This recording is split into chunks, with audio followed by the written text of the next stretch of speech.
Olá pessoal, tudo bom? Meu nome é Ulisses Brandão, eu sou jornalista, sou cineasta e eu estou aqui para a gente conversar um pouquinho sobre Paulo Freire. Eu queria agradecer o convite de Isabela Nascimento, que me convidou para contar para vocês um pouquinho dos bastidores do documentário que eu fiz sobre Paulo Freire e a ação que ele realizou de educação de jovens e adultos na cidade do Sertão Potiguar, chamada Angicos, que fica ali a mais ou menos 3, 4 horas de Natal, né?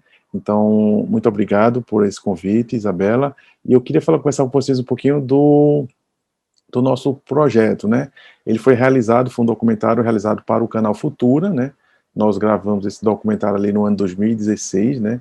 E lançamos o documentário em 2017. Se chama Alfabetização em Angicos.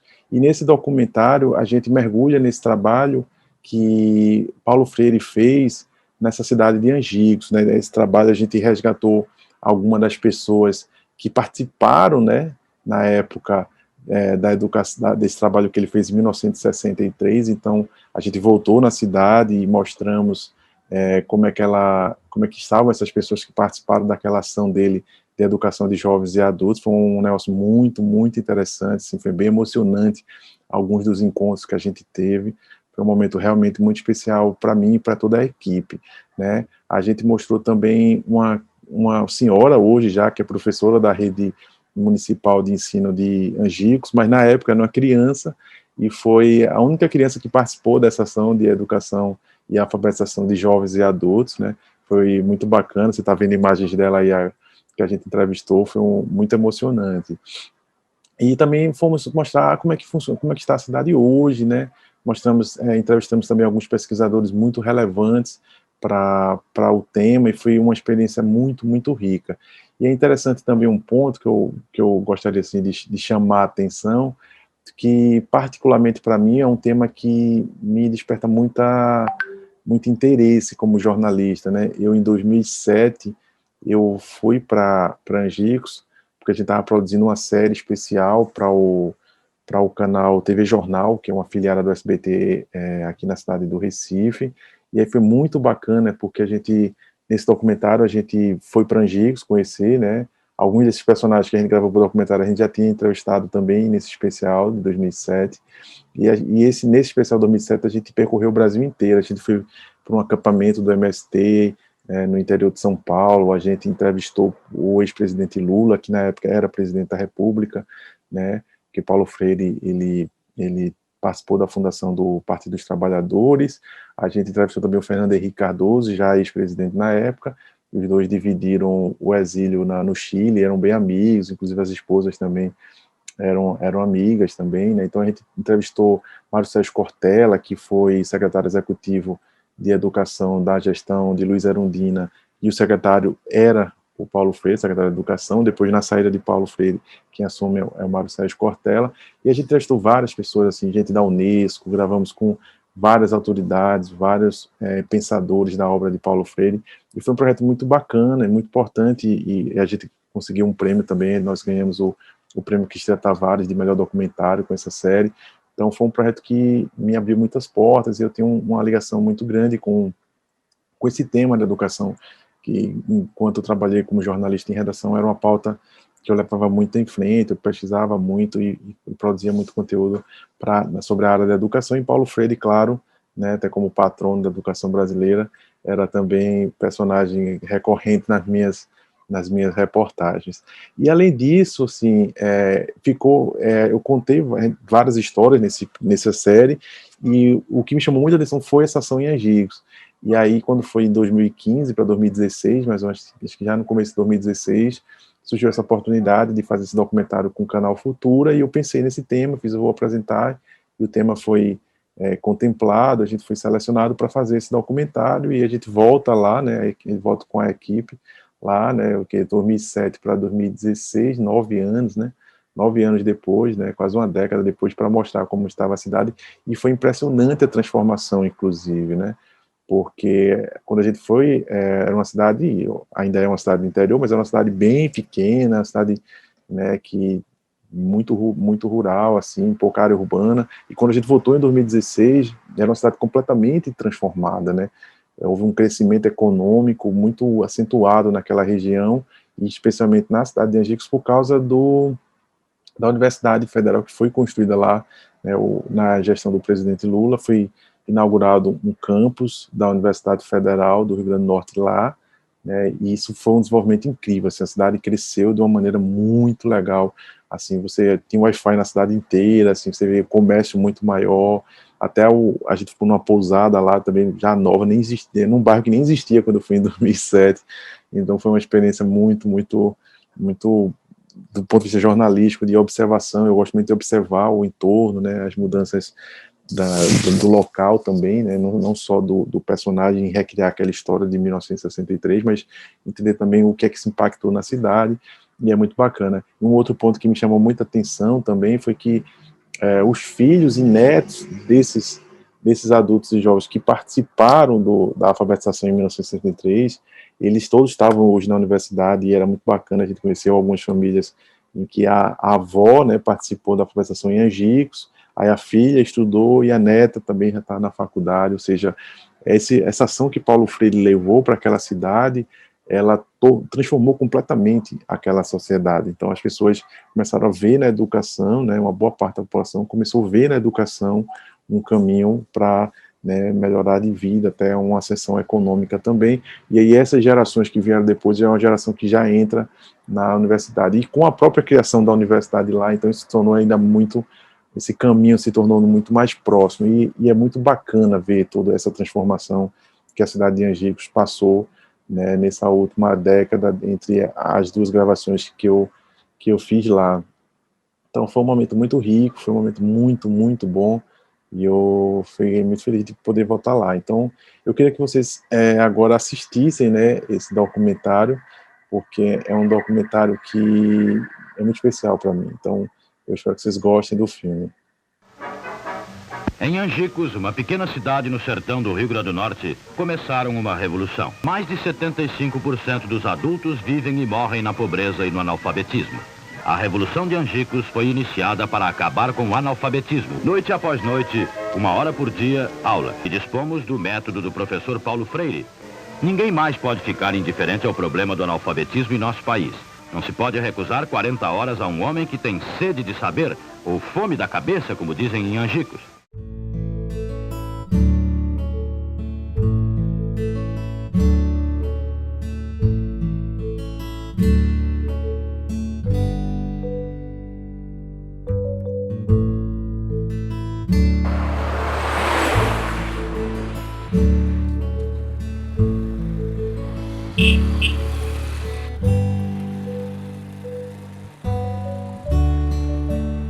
Eu já participei e aprendi muita coisa.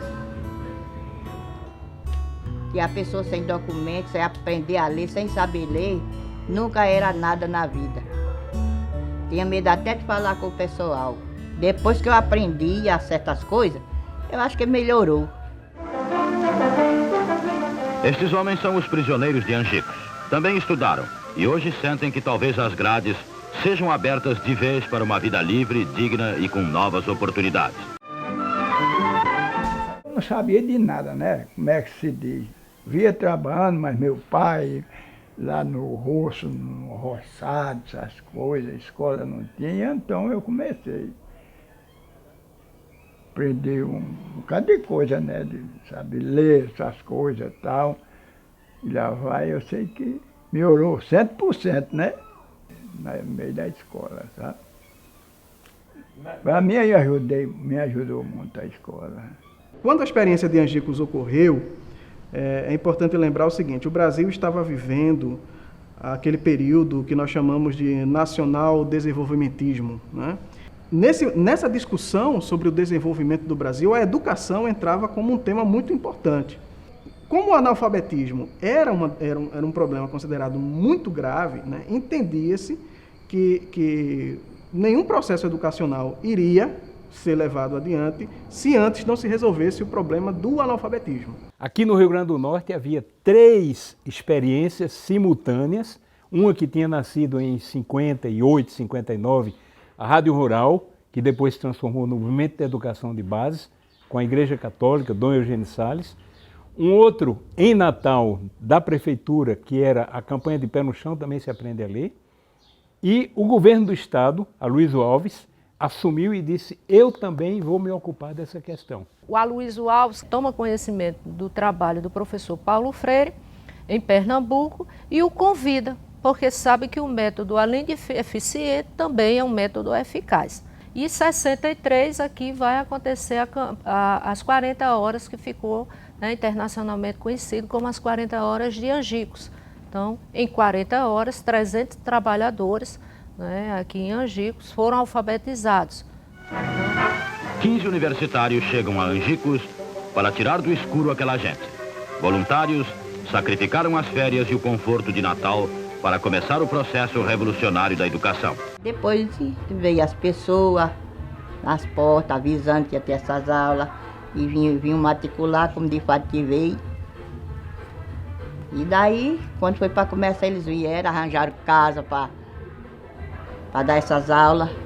Que os professores entraram nas nossas casas, conversaram, então adquiriram o nosso vocabulário, o qual não impediu de conhecermos coisas diferentes.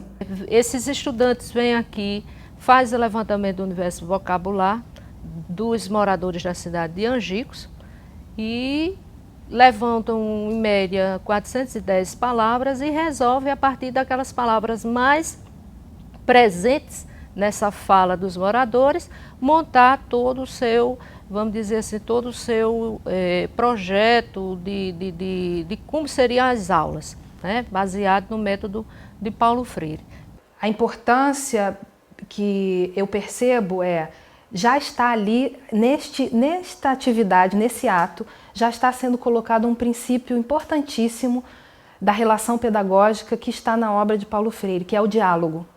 Então, quando você, como professor, né, o coordenador das atividades pedagógicas, vai até o seu público, o seu aluno, perguntar quais são as palavras que essas pessoas usam para usar essas mesmas palavras na alfabetização dessas pessoas, você já está estabelecendo uma relação de diálogo.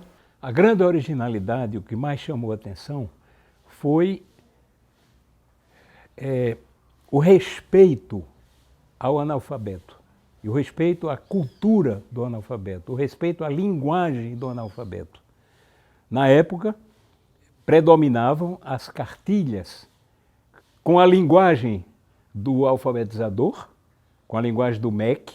Paulo Freire ridiculariza a cartilha do MEC, que era Ada dá o dedo ao urubu, para ensinar os primeiros fonemas mais fáceis. Ele discordava do fato de que o adulto tinha que ser alfabetizado do mesmo jeito que a criança era alfabetizada, né? Ele entendia que tratar o adulto como uma criança era uma humilhação para esse adulto, né? E a outra questão, isso é claro, que o método e o sistema Paulo Freire é um sistema de formação política, no sentido político de envolvimento social efetivamente, de empoderamento social efetivamente, né? Então, quer dizer, ao dizer a palavra, ele diz do seu mundo, ele diz de sua realidade, né? Ele vai dizer de sua problemática, ele vai dizer de seus desejos, percebe? Então, nesse sentido, ao abolir cartilha e ao primeiramente levar a uma equipe que identifique essas palavras geradoras, que identifique esses significantes que são carregados de significados de vida e de mundo, então a coisa muda de figura, né? Então, isso é um marco. A alfabetização se faz na discussão de temas políticos. Esse método respondia exatamente à possibilidade de debater em sala de aula as questões políticas. Juntava alfabetização e preparação política para o exercício pleno da cidadania. Ali em Angicos, Paulo Freire experimentou uma ideia que depois vai ser trabalhada de forma muito forte nos seus livros, né, nos escritos posteriores à experiência, né, que é a ideia da relação professor-aluno. Na sala de aula, o professor precisa ser uma figura de autoridade, mas não uma figura autoritária. Não uma figura que está ali, alguém que está ali como dono de todo o conhecimento e que, por ser dono de todo esse conhecimento, vai apenas colocar na cabeça do aluno tudo aquilo que ele conhece. Na proposta de Paulo Freire, isso era era desconstruído, era superado. Tanto que se chamavam círculos de cultura. Mas vocês, olhando fotos, percebem que as salas de aula não eram organizadas em círculo, né? O círculo estava na circularidade do conhecimento. Em Angicos, os ex-analfabetos se orgulham, quando a gente conversa, de dizer que todos os filhos deles e netos não somente se alfabetizaram, mas alguns, inclusive, terminaram curso superior, curso universitário.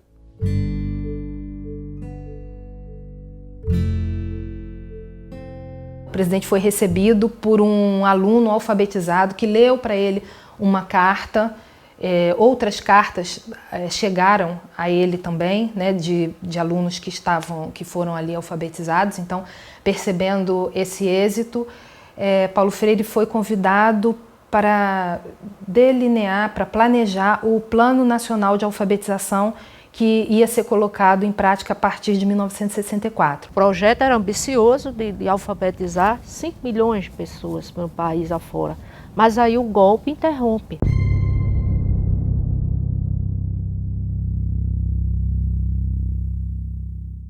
O trabalho de Paulo Freire em Angicos era um trabalho educativo que batia frontalmente com toda ideologia dominante no campo da educação brasileira. Quer dizer, ela batia de frente com aquilo que as elites brasileiras pensavam sobre a educação e que pensam até hoje.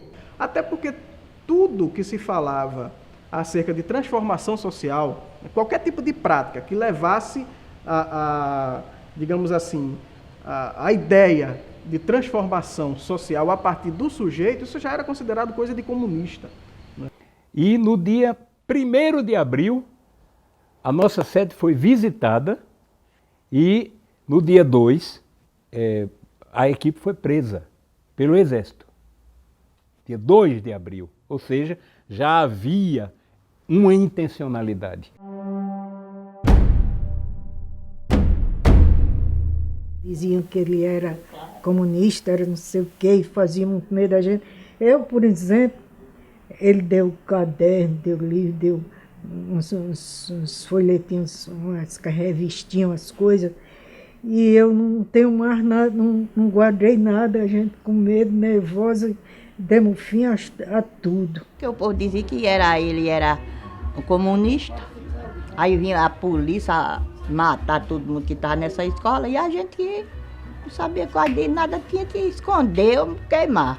Aquela ideia de tornar a massa povo, não houve, isso não foi dado continuidade, né? Então, nós estivemos aí com a ditadura militar, né? O que antes Freire propunha uma pedagogia libertadora, a gente vai viver uma pedagogia do medo, instaurada.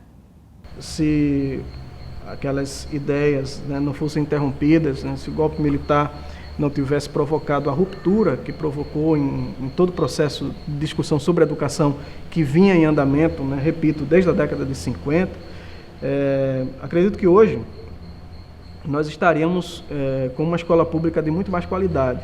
Então, se todas essas possibilidades tivessem ido adiante, sido concretizadas, junto com a alfabetização, junto com o Plano Nacional de Alfabetização, tenho certeza que viveríamos um Brasil bastante diferente, né? Com mais direitos, com melhores condições para a maioria da população, com melhores condições, melhores níveis de educação.